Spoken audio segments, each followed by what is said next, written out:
Zimdancehall yakatangana njoni? Zimdancehall yakatangana mapioneers acho. Because kudhara kuti vari kutanga seti I think Zimdancehall chimanje manje ndizvo. Chinenge chimanje manje kuti Zimdancehall. Yofunga kwako yakatanga ini? Ana manje aka. Shari. Pataka kimbo hapa nekumbara. Ananiwa. Ana sekalasi. Ukutye? Usatye? Aiwa zvito kuti izvozvo because ko wingi anga imba kudhara. Ndokumamisa. Wingi ndiye akaimba yega ndo zvakaitika. Anga imba kudhara. Embe yega pakazobuda wapana. But uzati Chinonzi Zimdancehall atakana wane tachinzwa Zimdancehall. Sinoti chinja kudhara. Because patari nemubvunzo wana kuti Zimdancehall yakatanga orini because vamwe vanofunga kuti ma-urban grooves iZimdancehall. Padanga so despite I took it clean because when I was going to say Zimdancehall ndei ma-urban grooves Zimdancehall that ma-urban grooves is not music inembo kana apane wemugeto here kana kuti inoterwa ugeto here kana music yevana vadiki hatisingenzwisisika. Iwe kwauri Zimdancehall chi? Pandiri iwewe John Shop?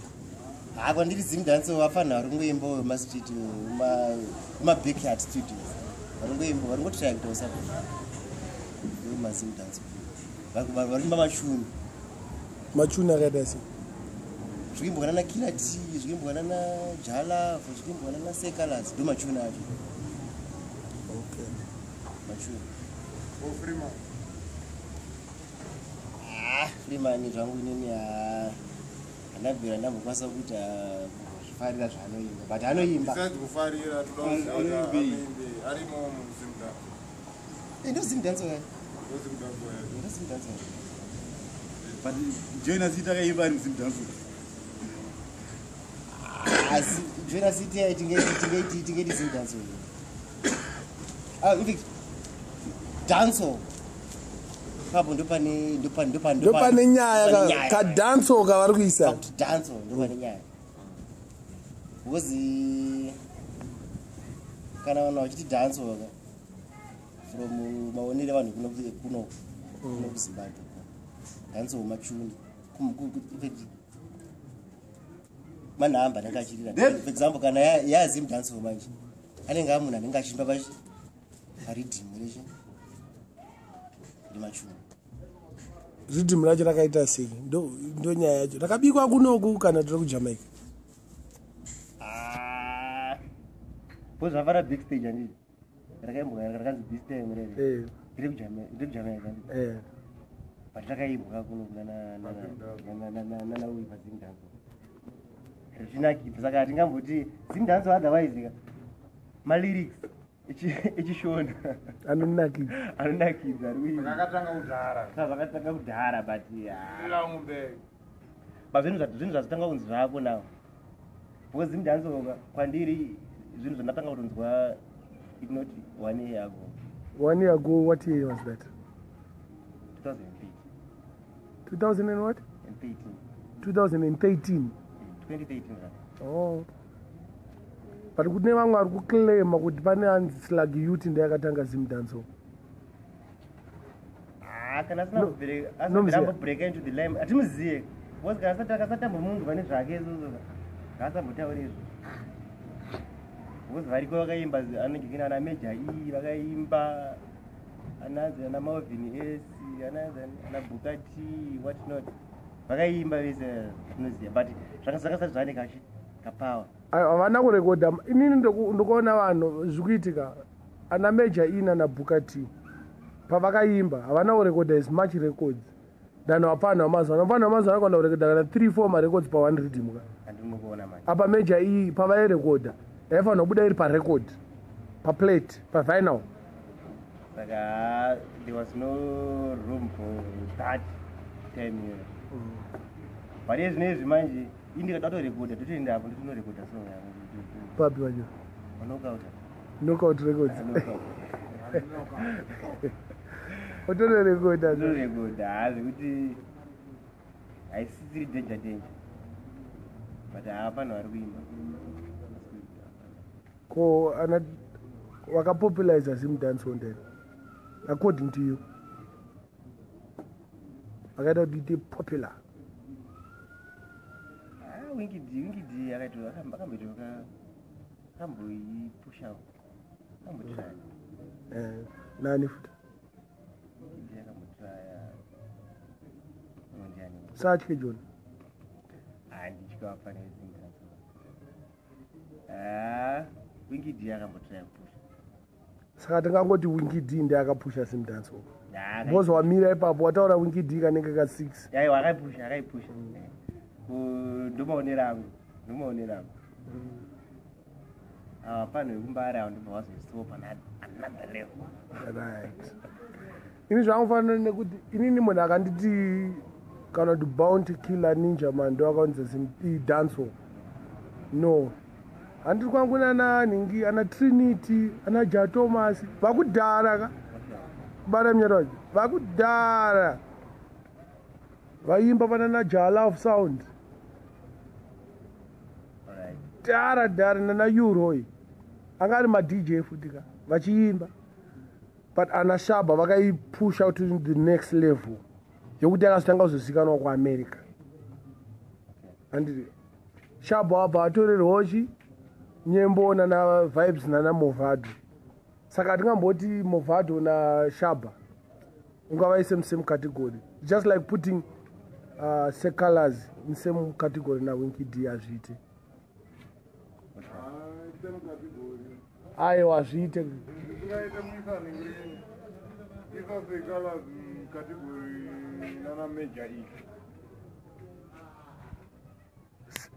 kamari Shaba rangu akaita moto kudhara vibes dzakazoita moto pamberi but zvangofanira na Wingidi handika Wingidi akaita moto kudhara but angoisati Zimdancehall pamatauro ravo Zimdancehall yakauya yago yakatouya infect mwatanga kuimba pa nekumbara saka Wingidi haamo mukategori ramajor E nabukatika ngaasatombotaurirwa aiwa ipapo okay atontingakakwana saka major E naBukati tingangoti right now pane the living people because vamwe vacho vakabva vasiyana nazvo ka ndo vatingangoti ndo mapioneers eZimdancehall I agree inini ndo zvandofungwazvo aiwa ndizvozvo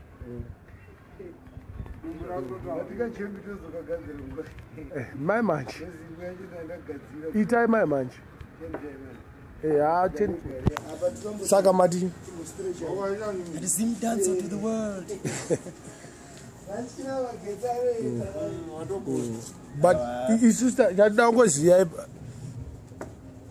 major E naBukati ndokuma 80s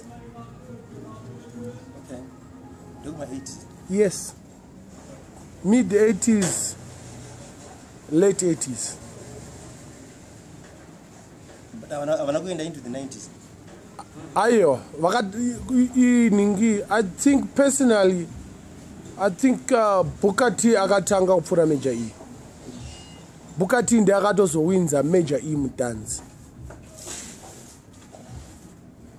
kuzinzo major E I don't think akaimba kuningi kuZimbabwe that much I will tell you major E akazotanga kuzoimba yamutown and when was that kwanga kuma 90s but munhu waingofambaona Bukati but Bukati akaimba kuningi kuZimbabwe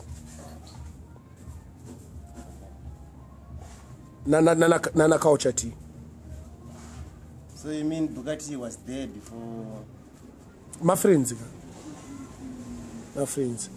but they were not there before Yellow Vibes sapa kunzadibe kwangu naka Yellow Vibes kedu ke kunoku kakazofa zvako but kanga kariko papa Lloyd Alan Ranks angarichi Alan Ranks ndoka vakuru ve Dancehall yacho kaiyo tikutaura dancehall not Zimdancehall. Ini makati Zimdancehall ka makundikanganisa. Ndikutaura dancehall. Dance. Alamirano. Aiwa. Murehwa.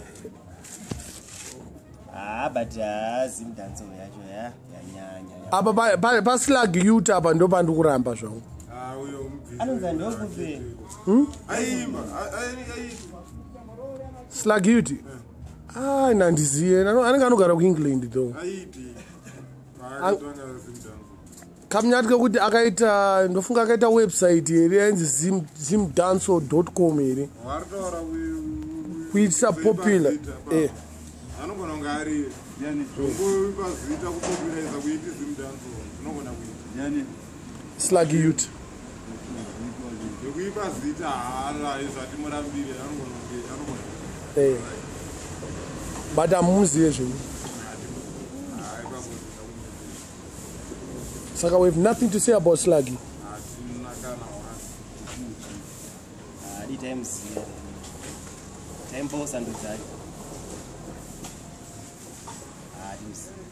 Kumabandita ako mazuva anaya. Ndozimdancehall yacho. Nemabandita. Inini pandoda kunyatsoziva paZimdancehall apa. Zvinhu zvakazotanga kuzochinja pavapana vekumbare pavakatanga kuraisa. Ndo pakatanga kuita zvinhu zvacho zvinyatsobaka moto wakaipa waiziva. Before that ka vanhu vaingoimba. But vapana vekumbare vamwe vacho havana kana gore vachiimba. But pasiripo kapa zvakatara. Aiwa ka remember kuti ningirieni. Zvinhu izvi zvakanyatsotanga sei uchiri kuzviziva. Zvakatanga sei malaika. Mapasa-pasa. Mapasa-pasa ituzi. Mapasa-pasa. Vakaita kuti ende mapasa-pasa acho akaitwa over the years. Vanhu vaiva kutoimba. Hapana ivava vamwani. But vanga vasikarekodi. Vazotanga moto wekurekodha apa.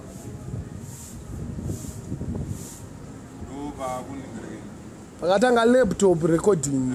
Laptop in the back door. Patangira confusion. Unoisa kutoimba.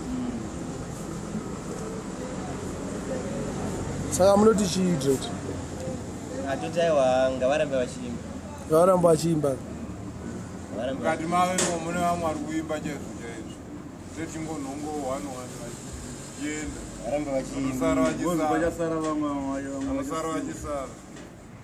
vamwe vachienda kumbiri vamwe vachasara. Ende futi mapromota ngavabhadhare vapfana. Kusanyora vanhu pamapost evanhu vamusina kutaura navo. Because patakazviita zvedancehall hatinambowana kana cent. Kwatiri hazvina kubhadhara kezvo. Nobody was paid. Mafanizi ataitoita. Ndo mafanizi ataita. Ndikukutauri. Maiwadza mafani. Aiwa ngavarambe vachiimba. Vakaramba vachiimba pamwe zvinoita No. Isida ngoti vanhu vabhadharwe chiti. Wakabudawo kunze kwenyika. Mapromoters ngavabhadhare vanhu. Manje ndingochizikana nzoda kuenda kuEngland chete. Ndingochizikana nzoda. Mwacho anenge aripuwa mari. Ngozika mabandita ndo akazoti vakatenga mota ka first car. Okay. Yeah. Mabandita akatenga mota kusunda. Saka Mwacho I think varipuwa mari. Kameno kana pamwe kutengerwa kaunowaziva makurukwa. Ndo I was reading a newspaper mweblaza anoimba sungura so. Aiwe Diamond Studios. Kwana zvinoita mamwe recording studios. Vakasaina contract vanopa munhu motikari. Vanotengera munhu motikari. Vangotadza kuwirana the first thing vanokutorera motikari iyo. Zvamfanira mawaya Shinsomani akaita ekupiwa.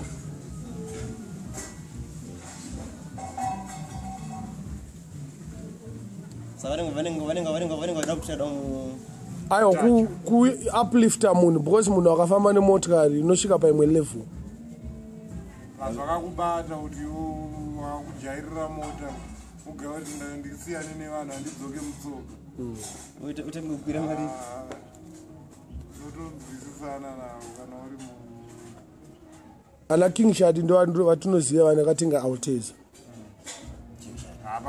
pamwe masemudhiri nana freeman ana freeman vakamboti kwira ndege vachiita sehameno uri kumaforeniwo pamwe vanenge vakambobhadharwa hava vachishamisa nana lady squander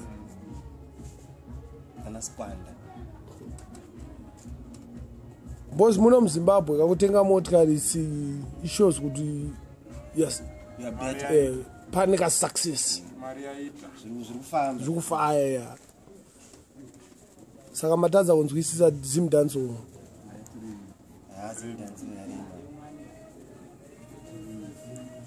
mese madhara dziri ari vanapa hapana manhu ainzoziva kuti zvakafamba sei bhozi takatanga zvinzwawo last year saka tinga kuti vanhu vachova nemakore vachiimba aiwa but pane vamwe vasina kana gore vachiimba vatinoziva chete kuti tivataure yatakutotanga futi imwe nyaya futi chalavha hana gore achiimba aimbira ndiyo uyo yakaita ndiyo